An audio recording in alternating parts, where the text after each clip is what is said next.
السلام عليكم.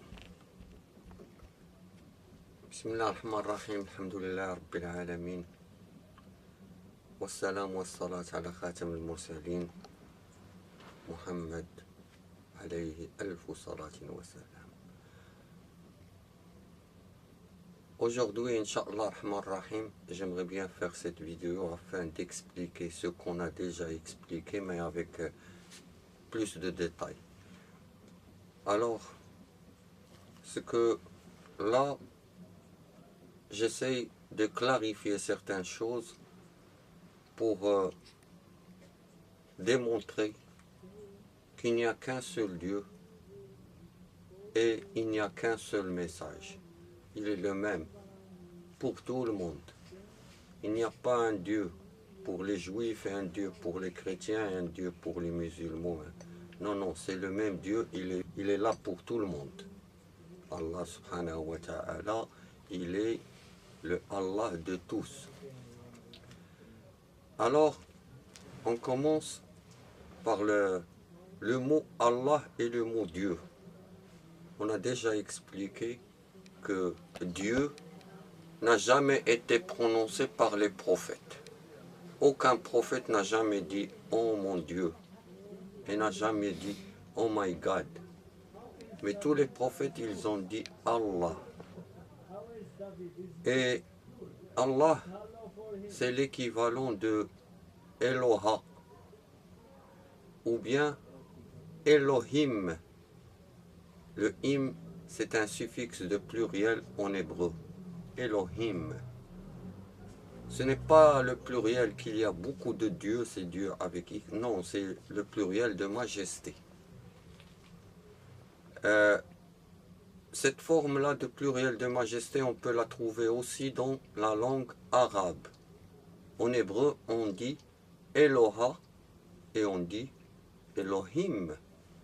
En arabe aussi, on dit Allahu et on dit Allahumma. Allahumma, c'est l'équivalent de Elohim. Et Allah dans le Coran, il parle avec cette forme de pluriel quand subhanahu wa ta'ala il dit « Nous avons créé les terres et les cieux en 6 jours et nous n'étions pas atteints par la fatigue. » Inna khalaqna samawati wal ard fi sittati ayyam wa ma asabana min lughub. Al-lughub, c'est la fatigue. On n'était pas atteint par la fatigue. Alors, il y a un problème entre les musulmans et les chrétiens, et entre les juifs et les chrétiens. Chez les musulmans comme chez les juifs, il n'y a pas de place pour la Trinité, comme c'est dit chez les chrétiens. Le Père, le Fils et le Saint-Esprit. Il n'y a ni Père, ni Fils, ni Saint-Esprit, il n'y a qu'un seul Dieu, c'est Allah. Et j'ai déjà expliqué dans la vidéo qui s'intitule « La Trinité dans le Coran » que nous avons une forme trinitaire dans le Coran. On dit « Bismi, Bismi, Bismiman ». Au nom de Bismi, c'est au nom de. Au nom de qui? On dit au nom de Allah, Ar-Rahman, Ar-Rahim. Mais ces 3 appellations, ils ne veulent dire qu'un seul. C'est l'explication que les prêtres et les prédicateurs chrétiens, ils ne peuvent pas expliquer par une logique, c'est quoi 1 plus 1 plus 1 est égal à 1. C'est facile. Comme je l'ai déjà dit, c'est comme si je dis, Ja'far, il est arabe et francophone. Il n'y a pas 3 personnages.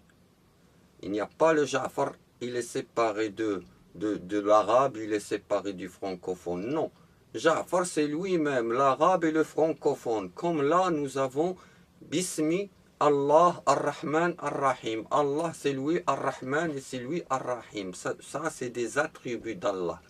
C'est des noms d'Allah. Et le prophète, il nous a dit que Allah, il a 99 noms. 99 noms. Bon. je vais expliquer ça.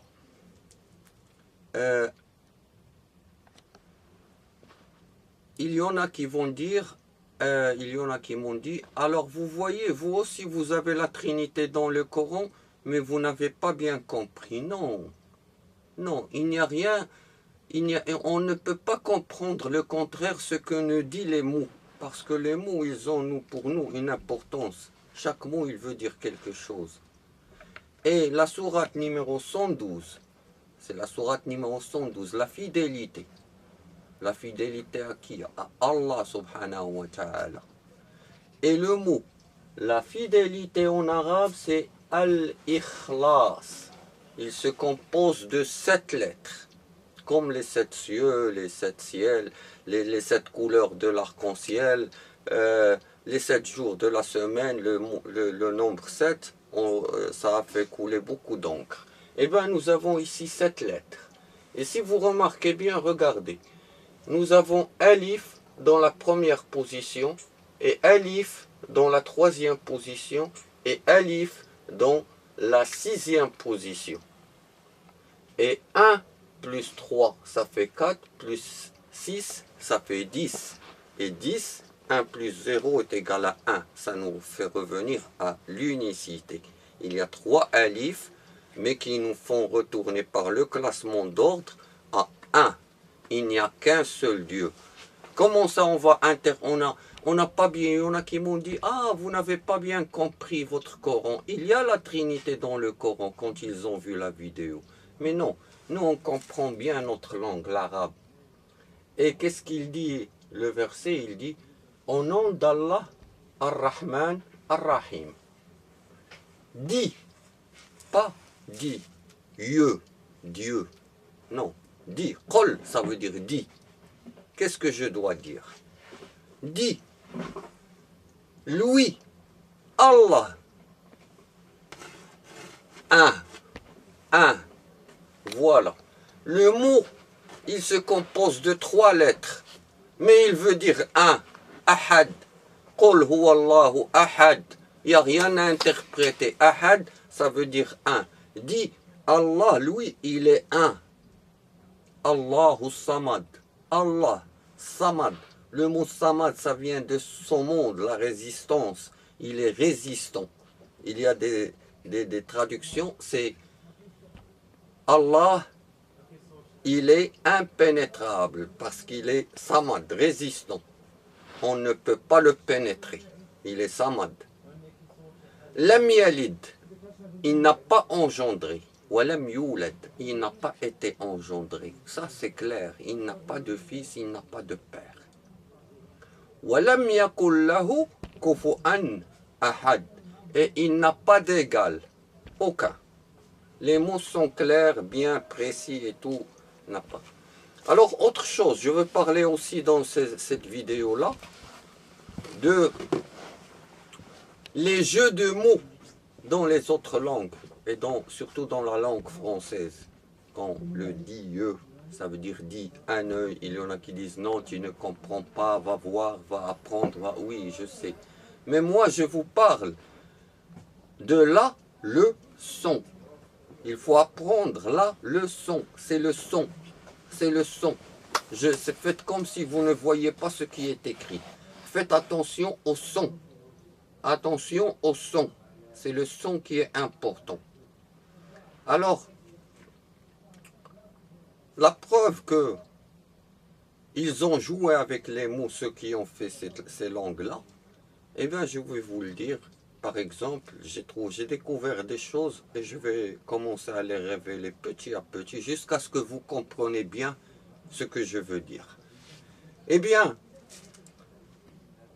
on sait bien que dans le Coran, c'est écrit, Allah en parlant de savants qui ont reçu le livre, qu'ils connaissent bien le prophète Mohammed, qu'il est prophète. Il nous le dit, le Coran. Ils le connaissent comme ils connaissent leurs enfants, leurs propres enfants. Oui, ils le connaissent. Et les livres, ils ont parlé de Mohammed alayhi salatu wassalam.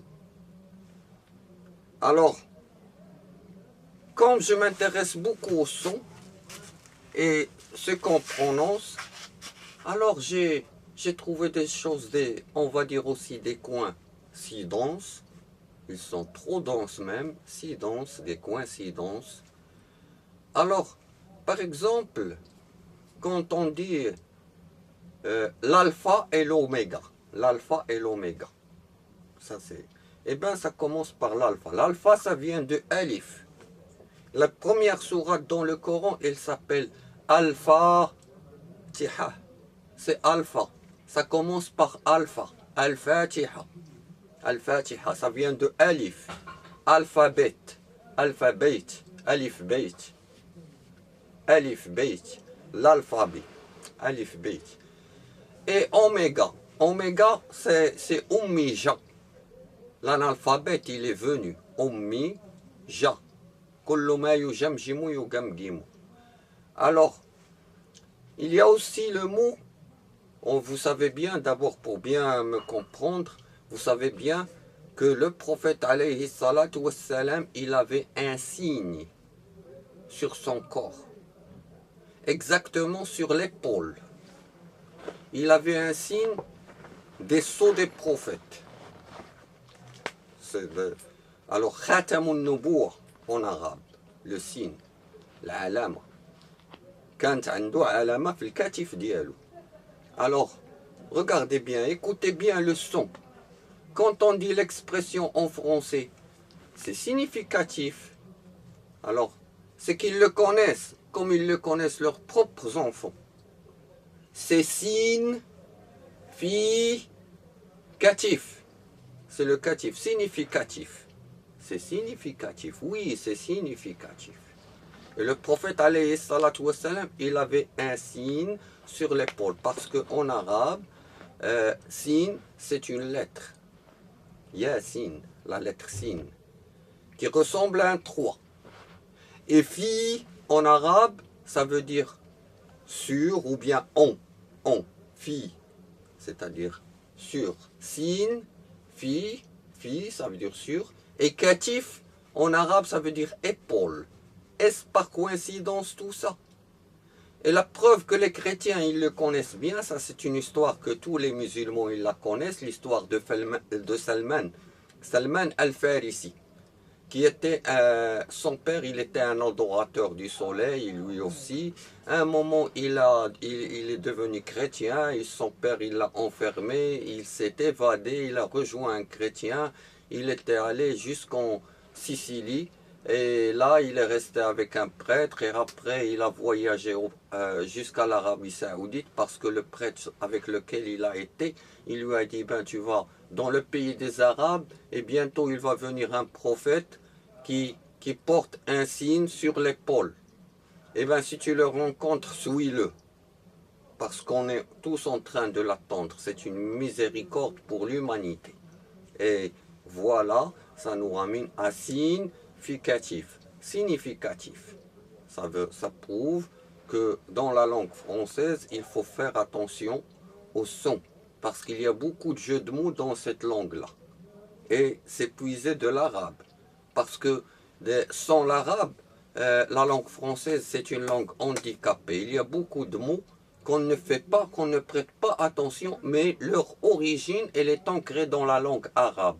Exemple, par exemple, comme quoi? Comme quoi? Comme. Eh bien, le mot comme, ça vient de l'arabe. Kama. Kama huwa al-hal. Kama. Comme. C'est kama. Ça vient de la même chose. C'est ça. Il y a encore le mot, par exemple, atiq. Antique. Habl. Câble. Irka'ou. Arquez-vous. Cave. Caverne. Cave. Cave. Il y a beaucoup de... Le son, il faut apprendre là le son. Il y a là et le son.